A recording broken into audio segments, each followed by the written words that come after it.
নতুন অথবা পুরাতন স্মার্টফোন কেনার সময় আপনার স্মার্টফোনটি অফিসিয়াল নাকি আনঅফিসিয়াল এটি কিভাবে চেক করবেন সেই প্রসেসটি আজকের ভিডিওতে দেখাবো। অফিসিয়াল ও আনঅফিসিয়ালের মধ্যে পার্থক্য কি, বা অফিসিয়াল ফোন কোনটি এবং আনঅফিসিয়াল ফোন কোনটি।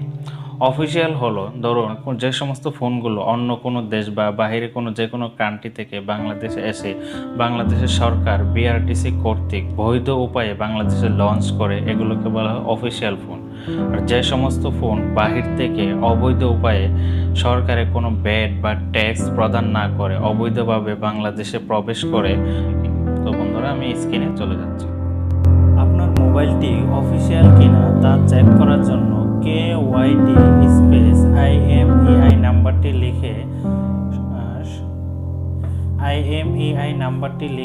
16002 এই নাম্বারে সেন্ড করলে ফিরতি SMS-এ আপনার মোবাইলটি অফিসিয়াল কিনা তা ফিরতি SMS-এ জানিয়ে দেবে।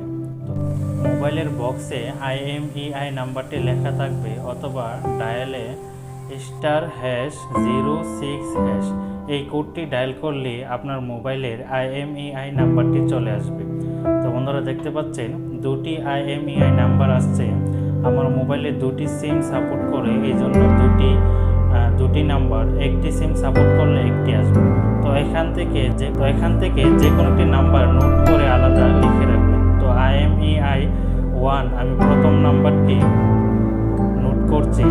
তো মেসেজ অপশনে চলে যাচ্ছি। মেসেজ অপশনে KYD স্পেস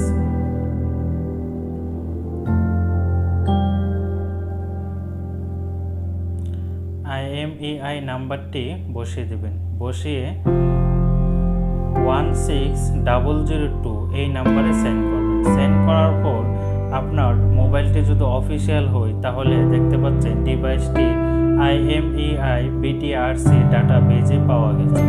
যদি এটি আনঅফিসিয়াল হয়, তাহলে এরকম SMS আসবে, ডিভাইসটির IMEI BTRC ডাটাবেজে পাওয়া যায়নি।